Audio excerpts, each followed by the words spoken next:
الحمدللہ نحمدہ ونستعینہ ونصلی علی رسولہ الکریم بسم اللہ الرحمن الرحیم۔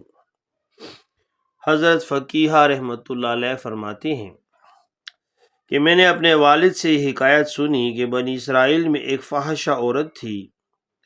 لوگ اس کے حسن و جمال پر فریفتہ ہو جاتے تھے۔ اس کا دروازہ ہر وقت کھلا رہتا اور جو بھی ادھر سے گزرتا اسے دروازے کے سامنے گھر میں چارپائی پر بیٹھے دیکھتا، اور جو شخص اسے ایک نظر دیکھ لیتا بس اس پر لٹو ہو جاتا، اور اگر اس کے پاس پہنچنے کا ارادہ کرتا تو اسے 10 دینار کے قریب پیش کرنے ہوتے، تب وہ اپنے پاس آنے کی اجازت دیتی۔ ایک دن ایک عابد کا ادھر سے گزر ہوا۔ عورت گھر میں اپنے تخت پر بیٹھی ہوئی تھی۔ اس کی نگاہ جو اس پر پڑی فریفتہ ہو گیا۔ دل قابو میں نہ رہا۔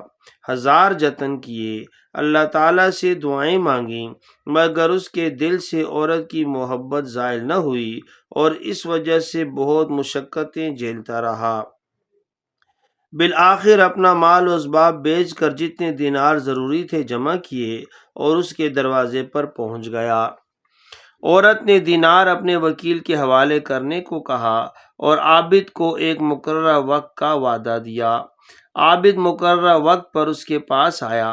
عورت زیب و زینت کیے ہوئے اپنے پلنگ پر بیٹھی تھی۔ عابد بھی اس کے ساتھ پلنگ پر جا بیٹھا اور بے تکلفی سے اس کی طرف ہاتھ بڑھایا ہی تھا کہ اللہ تعالیٰ کی رحمت نے اس کی حفاظت فرمائی۔ سابقہ عبادتوں کی برکتوں کا ظہور ہوا۔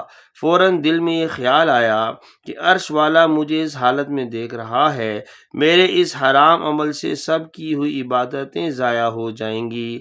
پس دل پر ایک ایسا رعب چھایا جس سے بدن پر لرزہ طاری ہو گیا، رنگ بدل گیا۔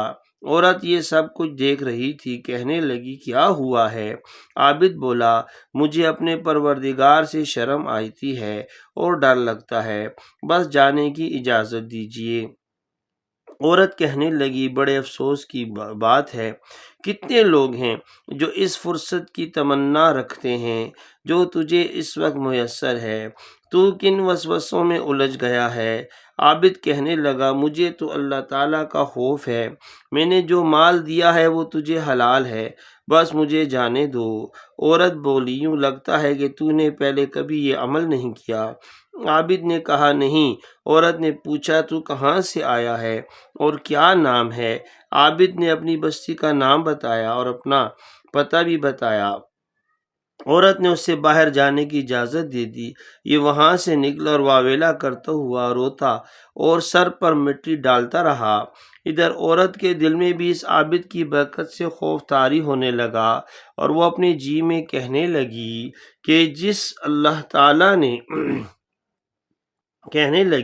کہ اس شخص کا یہ پہلا گناہ تھا اور اس پر اتنا خوف زدہ تھا، اور میں برسوں سے گناہوں میں مبتلا ہوں، اور جس اللہ سے وہ ڈرتا ہے میرا بھی وہی خدا ہے، اس لیے مجھے تو بہت ہی خوف کھانا چاہیے۔ اس کے بعد توبہ کر لی، گھر کا دروازہ بند کر لیا، پھٹے پرانے کپڑے پہن لیے اور عبادت میں مشغول ہو گئی۔ ایک دن اس کے دل میں آیا کہ کیوں نہ اس عابد کے پاس چلی جاؤں، ہو سکتا ہے وہ میرے ساتھ نکاح ہی کر لے اور میں اس کے پاس رہ کر کچھ دین کی باتیں سیکھ لوں، اور وہ شخص عبادت میں بھی میرا معاون ہو۔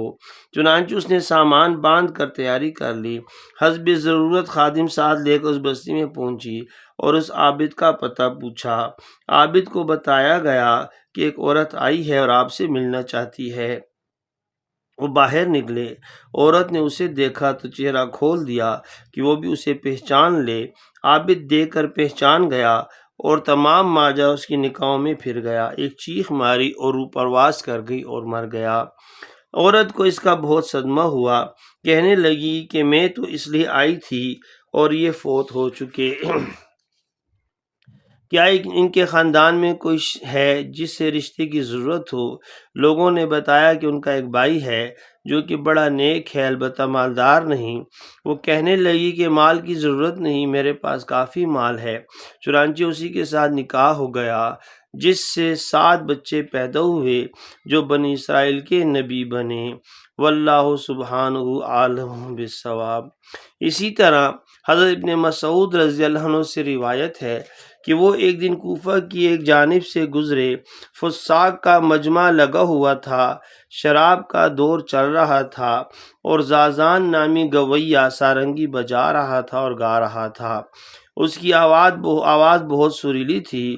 حضرت عبداللہ بن مسعود رضی اللہ عنہ نے آواز سن کر فرمایا، کس قدر حسین ہے یہ آواز، اے کاش کہ یہ تلاوت قرآن کے لیے ہوتی۔ گویے کے دل میں ایک ہیبت سی پیدا ہو گئی، اٹھ کھڑا ہوا، سارنگی زمین پر مار کر توڑ ڈالی اور عبداللہ بن مسعود رضی اللہ عنہ کے پیچھے بھاگا۔ پاس پہنچ کر رومال اپنے گلے میں ڈالا اور سامنے جا کر رونا شروع کر دیا۔ حضرت عبداللہ بن مسعود رضی اللہ عنہ نے اسے گلے لگا لیا اور خود بھی رونے لگے۔ پھر فرمایا، میں اس شخص سے کیسے محبت نہ کروں جس سے اللہ تعالیٰ محبت رکھتے ہیں۔ زازان رحمۃ اللہ علیہ نے اپنے گناہوں سے توبہ کر لی اور عبداللہ بن مسعود رضی اللہ عنہ کے ساتھ ہی رہنے لگا، حتیٰ کہ قرآن سیکھا اور علوم قرآن اور دیگر علوم سے حصہ وافر حاصل کیا اور علوم کا امام بنا۔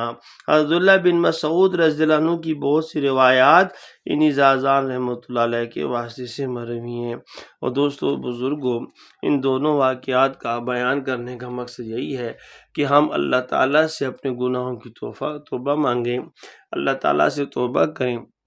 اللہ تعالیٰ توبہ قبول کرنے والے مہربان ہیں۔ اللہ تعالیٰ مجھے اور حضور پاک صلی اللہ علیہ وسلم کی ساری امت کو صحیح اسلام پر عمل کرنے کی توفیق عطا فرمائے۔ جزاک اللہ خیرہ۔